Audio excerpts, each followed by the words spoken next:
परिवार को छोड़ा है, मैंने अपने माँ बाप को छोड़ा है, लेकिन आज मुझे अपराधी बनाया जा रहा है महोदय।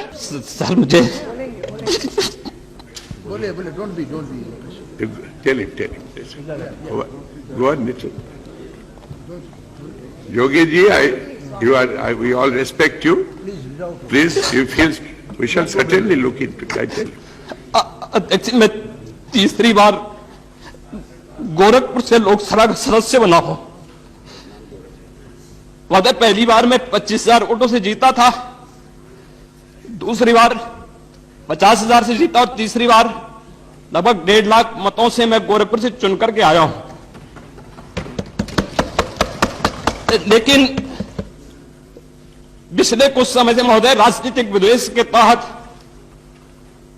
मुझे जिस प्रकार से राजनीतिक पूर्वाग्रह का शिकार बनाया जा रहा है, मैं केवल आपसे अनुरोध करने के लिए आया हूं, क्या मैं इस सदन का सदस्य हूं या नहीं हूं, और क्या यह सदन मुझे संरक्षण दे पाएगा या नहीं दे पाएगा। You are a very honorable member of the house. मुझे संरक्षण नहीं दे सकता है, तो मैं आज ही सदन को छोड़ करके वापस जाना चाहता हूं। ये छोड़िए सब। मैंने कोई महत्व नहीं रखता महोदय, मैंने अपने जीवन से संन्यास लिया है अपने समाज के लिए, मैंने अपने परिवार को छोड़ा है, मैंने अपने माँ बाप को छोड़ा है, लेकिन आज मुझे अपराधी बनाया जा रहा है महोदय, केवल राजनीतिक पूर्वाग्रह के तहत, केवल इसलिए क्योंकि मैंने वहां पर भ्रष्टाचार के मामले उजागर किए थे, क्योंकि मैंने भारत नेपाल की सीमा पर आईएसआई और राष्ट्र विरोधी गतिविधियों के खिलाफ आवाज उठाई थी और सदन में बराबर उसके खिलाफ सदन का ध्यान आकर्षित करता रहा। मैं वहां पर भूखमरी से हो रही मौतों के खिलाफ प्रशासनिक भ्रष्टाचार को उठाता। मुख्यमंत्री को हम इसलिए भी चाहते हैं, और कोई मुकाबला भी नहीं है किसी नेता का मुख्यमंत्री से। ओझा जी, मोदी के तो ना आगे नाथ है ना पीछे पगहा, ना मेहरारू है ना लड़का, आगे नाथ ना पीछे पगहा। मायावती जी का कौन है? कोई ना कोई नहीं है। अब वो तो जैसे उत्तर प्रदेश भूली हुई है, वहां तो किसी भी गड्ढे से निकल के आओ, 2 बाल्टी पानी डालो, 2 करोड़ रुपया जेब में रखो और पहुंच जाओ। न ये बताना है कहां से आ रहे हो, क्या सोच है तुम्हारी, क्या मानसिकता है, क्या जहनियत है, क्या विचारधारा, कुछ नहीं। 2 करोड़ रुपया दो, टिकट लेके चले आओ, ये काम हो रहा है। हमको तो कभी कभी हैरत होती है। हम तो अभी कमाल से भी कह रहे थे, कमाल अख्तर से, यार मुझको तो जलन होती है कि इतना समर्पित वोटर बहुजन का, जहां टिकट दे दो, चाहे पैसा लेके दे दो, चाहे कुछ करके दे दो, वो जाएगा वहीं डालेगा वोट। उसके बावजूद मायावती जी को शिकायत रहती कि मुसलमान साथ नहीं देता। मायावती ने कभी अगर मुसलमानों से साथ मांगा हो तो बताओ, आप कभी मांगा हो तो बताओ। और उसके बाद कहा जाता है कि मुसलमान सिर्फ सपा के साथ रहता है। कल मेरे सामने एक साहब बात कर रहे थे, मैं उस वक्त तो नहीं बोला था, मुझे बोलने का मन नहीं था, अभी बोलते बोलते अचानक याद आ गया। उन्होंने कहा साहब बड़े मसले हैं। मैं सुन रहा था बैठा, कहीं साहब 100 पता नहीं कितना दंगा वो गिने हुए थे, कमाल अख्तर साहब कोई 100 कुछ दंगा गिने थे। कई इतने दंगे हो चुके हैं मुलायम सिंह की सरकार में, बताइए मुसलमान कहां से वोट देगा। और यकीन मानिए हम इतना झुंझलाए हुए थे किसी बात में कि हम उस वक्त कुछ बोले नहीं। लेकिन हम आपसे कहना चाहते हैं, मुन्ना साहब ये बातें अभी चुनाव में आएंगी, हालांकि कुछ बात मंच से कहने की नहीं होती, हमारे अखबार के साथी भी होंगे, लेकिन आप छापते हो तो छाप दो। दंगा दंगा दंगा नहीं होता। जब मायावती की सरकार रहती है, भाजपा की सरकार रहती है, तब आप दबके रहते हो अपने घर में, और जब मुलायम सिंह की सरकार होती है तो सीना तान के चलते हो सड़क पे, और जब सीना तान के सड़क पे चलते हो तो ये दूसरों को नागवार गुजरता है और इसीलिए दंगा होता है। जब आप दुपक के घर में बैठे रहोगे तब कौन सा दंगा होगा।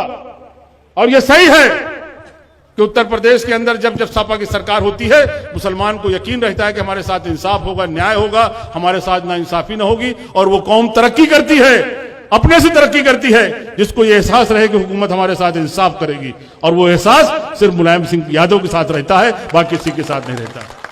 ये एहसास सिर्फ मुलायम सिंह यादव के साथ रहता है कि हमारे साथ इंसाफ होगा। और समाजवादी पार्टी समाजवाद का माने तो बताएंगे तो बहुत टाइम लगेगा, लेकिन एक लाइन में अगर आप समझना चाहते हो तो समाजवाद का मतलब होता है सबसे कमजोर आदमी के चेहरे पे मुस्कान पैदा करना। सबसे पीछे वाले आदमी के चेहरे पे मुस्कान पैदा करना। और मुसलमान इसलिए भी समाजवादी पार्टी के साथ है कि उसका मजहब भी बराबरी की बात करता है, इक्वलिटी की बात करता है। उसका मजहब यही कहता है कि एक ही सब में खड़े हो गए महमूद और अयाज, ना कोई बंदा रहा ना कोई बंदा नवाज। और इसलिए समाजवादी विचारधारा उसको भाती है, समाजवादी विचारधारा को पसंद करता है, इसलिए साथ नहीं छोड़ता। जहां तक वक्त बहुत हो रहा है, कमाल अख्तर साहब को पहुंच के ट्रेन भी पकड़ना है, वो भी लखनऊ से। लेकिन हम इतना जरूर कहेंगे, कमाल साहब आपने भी कम उम्र में बहुत रास्ता तय किया। आप राष्ट्रीय अध्यक्ष उसके थे, वो छात्र सभा, युवजन सभा, सबसे कम उम्र के ये राज्यसभा मेंबर हुए और पूरे हिंदुस्तान में सबसे कम उम्र के ये इनाम पाए हैं इमरान प्रतापगढ़ी साहब। इतनी कम उम्र में कोई यश भारती नहीं पाता। यश भारती शायरों की बात मैं ना करूंगा, उनसे कोई कंपैरिजन में नहीं कर रहा हूं। शायर तो अल्हम्दुलिल्लाह बहुत बड़े बड़े हुए हैं जो काबिल एहतराम हैं। मैं ये नहीं कह रहा कि इमरान वहां तक पहुंच गए, लेकिन ये इनाम पाने का सिलसिला और यश भारती पाने का सिलसिला, सम्मानित होने का सिलसिला, ये सब 50 साल के बाद शुरू होता है। इमरान साहब आप तो बहुत स्पीड में चल रहे हो और रफ्तार बहुत तेज है। आपने तो सबसे कम उम्र में यश भारती पाया, सबसे कम उम्र में ये राज्यसभा में गए। इसलिए अब दोनों का रुझान स्कूल की तरफ है, इदारे की तरफ है। हम इसकी बधाई देते हैं, इसकी मुबारकबाद देते हैं। हमारे कमाल अख्तर साहब भी माशाल्लाह कई स्कूल चला रहे हैं। अभी कोई लड़कियों का भी आप इंटर कॉलेज बना रहे हैं, लड़कियों का भी इंटर कॉलेज बना रहे हैं, कई इदारे इनके चल रहे हैं। और इमरान प्रतापगढ़ी ने भी जमीन तैयार रखा है, बहुत जल्दी उद्घाटन होने वाला है। और उद्घाटन होगा, हम लोग आएंगे, आप भी चल के आना।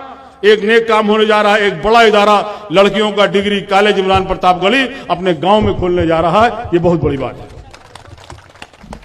और हम आपसे भी कहेंगे, बुजुर्गों, नौजवानों, यहां बहुत से ऐसे लड़के हमें दिखाई दे रहे हैं, नौजवान जो अभी तालीम हासिल कर रहे हैं, चाहे वो कहीं भी कर रहे हों, मदरसों में कर रहे हों, स्कूलों में कर रहे हों, लेकिन वो भी तालीम हासिल कर रहे हैं। हम सिर्फ इतना कहना चाहेंगे कि अपने बच्चों के लिए कुछ कर सको न कर सको, अपना एक टाइम का पेट काट लेना, लेकिन अपने बच्चों को पढ़ा देना, इससे बड़ी मोहब्बत आप अपने बच्चों के लिए कुछ नहीं कर सकते। अपने बच्चों को तालीम दिला देना, यह तालीम ही थी जो इमरान आज मंच जो बैठे हैं हम आप स्वागत कर रहे हैं। और हम आपसे कहना चाहेंगे कि मैं 5-5 मरतबा विधायक रहा, सांसद रहा, अल्लाह ताला ने इज्जत दिया, शोहरत दिया, उसका लाख लाख शुक्र है। लाठी में भी ताकत दिया, लेकिन अगर कहीं मुझको एहसास होता है अपने अंदर अगर कमी, तो यकीन मानिए, दिल से कह रहा हूं, इल्म की कमी एहसास होती है।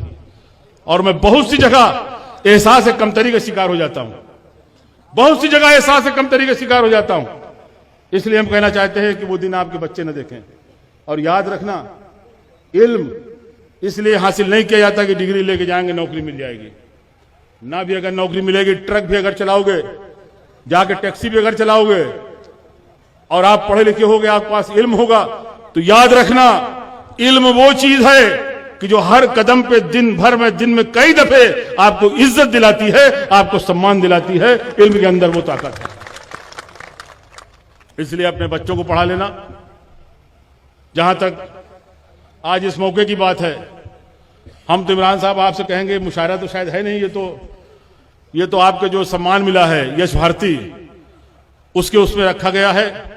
हमारी बहुत सारी दुआएं हैं, हमारा तो ध्यान लगा रहता है इमरान की तरफ, इनके मूवमेंट में ध्यान लगा रहता है कि रात बिरात कहां जा रहे हैं, कहां आ रहे हैं।